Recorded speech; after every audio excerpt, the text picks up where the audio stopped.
tentar fazer uma coisa, ver as diferenças, né? E a gente esquece de fazer as correlações que existem no bem e no outro, né? Quando a gente está falando de revelações, a gente descobre que é sempre um véu que está tirando da nossa frente, né? E revelação é sempre de alguma coisa que é verdade. A gente não tem essa mania de descobrir a mentira. A mentira, ela se descobre sozinha. A revelação, ela precisa de paciência, ela precisa de calma, principalmente ela tem que estar baseada na pedra bíblica, ela tem que ser justa, ela tem que ser verdadeira. E a gente sempre descobre isso, às vezes, da pior maneira possível, né? Mas o Espírito ele nos ajuda hoje a descobrir isso de uma maneira mais suave, mais tranquila. O que a gente tem sobre as revelações? Primeiro, sobre diferença. Tivemos lá Moisés, que tinha um povo difícil,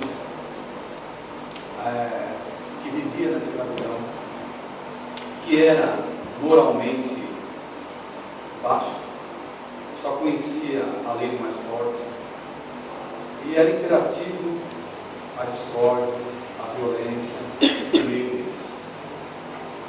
E Deus precisava, de alguma maneira, mover uma nação, separar uma nação, disciplinar uma nação, para que isso fosse difundido depois, com calma e paciência.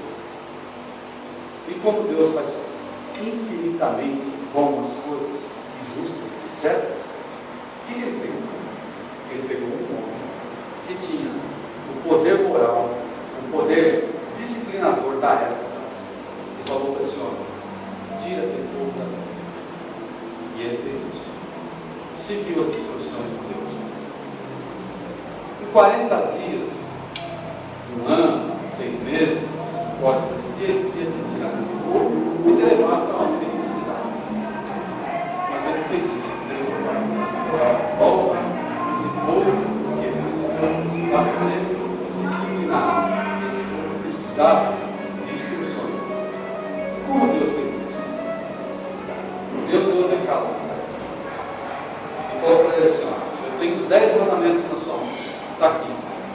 E você vai ensinar esse povo dessa maneira.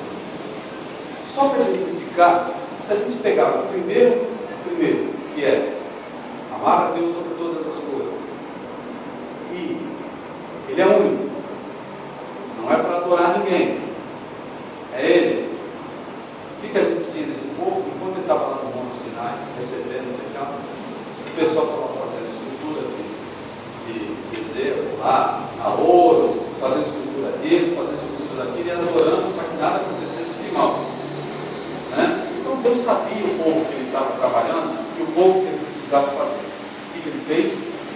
Desceu com ele. E assim ele começou a mudar de uma maneira bem prática o pensamento daquele povo. E colocou lá todos os ensinamentos que ele precisava. Né? Não matarás, não cobiçar a mulher do próximo, né? Não cometerás adultério.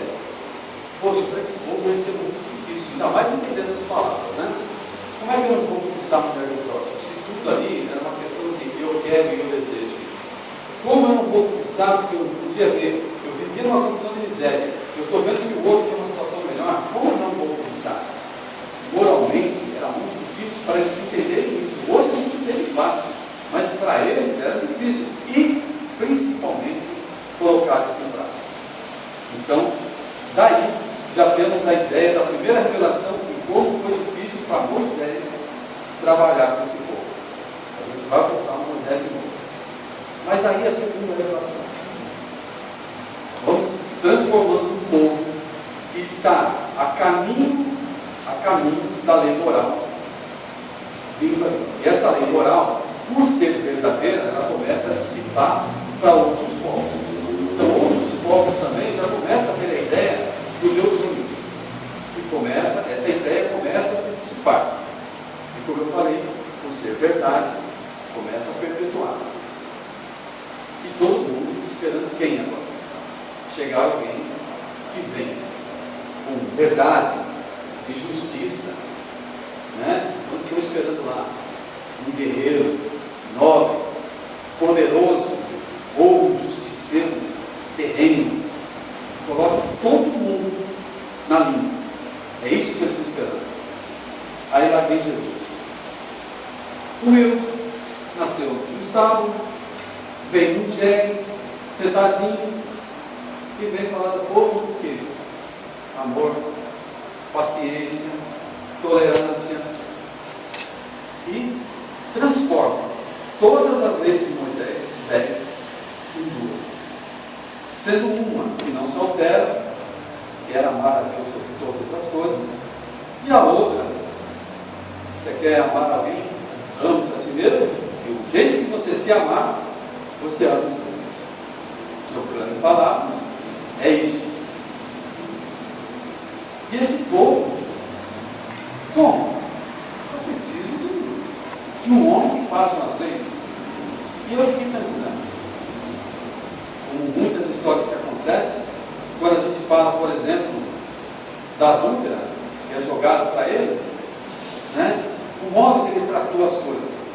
Mas eu fiz uma literatura há muito tempo atrás, e olha, eu pesquisei, mas não consigo lembrar onde foi que eu li, que Jesus fazia uma coisa.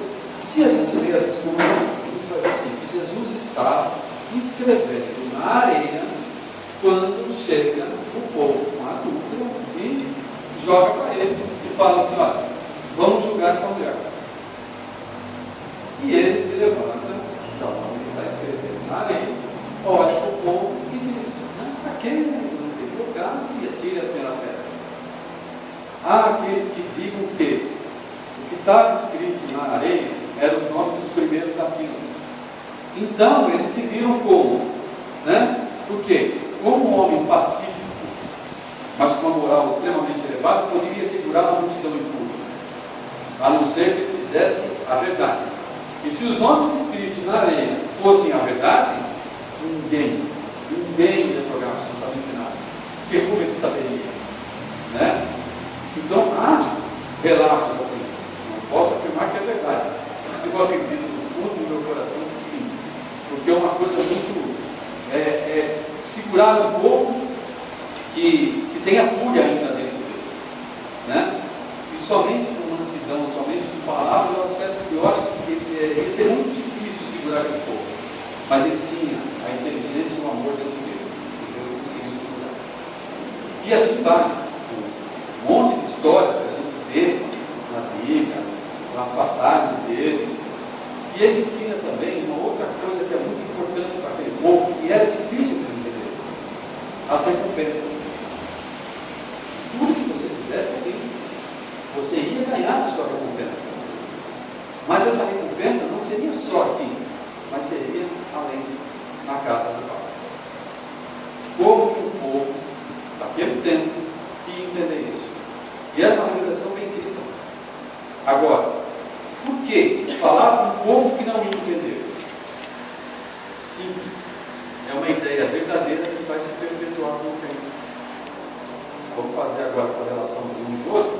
Moisés fez uma correlação com aquele povo, moralmente, que ia se perpetuar com o tempo. Jesus fez a mesma coisa na revelação do amor, que ia se perpetuar com o tempo. Aquele povo ia aprender de momento? Não. Mas não era do povo, só para aquele povo, era para o mundo. E uma ideia para o mundo tem que ser uma ideia gigantesca. E assim foi. Aí, tem um grande espaço aí, de Jesus até o Consolador prometido, né? Que nessa história, a parte moral, a parte do amor vem se confrontando aí, e a civilização se perde em guerra na Idade Média, em nome do Cristo, em nome do amor, eles matam tudo, fazem um monte de barbaridade, mas alguma coisa sobra o tempo todo. E eles tentam explicar isso com o quê? Com a ciência. Só que a ciência também se perde em um monte de coisas. Mas tudo isso precisa acontecer. Para quê? Para que chegue uma idade, 1700 e alguma coisa, num lugar chamado França, tem um homem que é materialista a um certo ponto, mas curioso ao extremo. O que esse homem faz? Começa a codificar alguns fenômenos que acontecem na natureza. E ele quer saber o que acontece. Porque simplesmente acontece. E o que lhe chama a atenção? Lhe chama a atenção, no caso muito pitoresco, que está em outro lugar do mundo, que é o caso, fala assim, alavanca do espiritismo, que é o caso da irmã Fox, dos Estados Unidos, onde eles aprendem a trabalhar com a pancada e se descobre que existe vida inteligente, se descobre, se imagina que tem vida inteligente no invisível. Como é que eles vão fazer isso? Como ele precisa fazer isso? Ele precisa revelar ao mundo uma verdade. E como se revela uma verdade? Quando uma verdade, ela tem que vir de diversos pontos do mundo com muito pensamento. E assim ele faz. Manda pergunta para todo lugar que ele sabe que tem um grupo que estuda isso, em todo lugar do mundo, e essas respostas vêm chegando para ele. E ele, dali, passa a ser o codificador. Não o descobridor, mas o codificador. O codificador de uma ideia que junta ciência e religião. Uma ideia que descobre o sobrenatural e mostra para a ciência que existe. E por que o homem avança, por que o homem regride, e os porquês da vida estão sendo colocados para eles de uma maneira grandiosa. E aí se descobre a terceira revelação. A terceira revelação, ela se descobre do quê? Do homem que quer buscar conhecimento, do homem que quer aprender, do homem que vai buscar, e descobre nisso que o amor que Jesus ensinou é perpétuo, faz parte disso.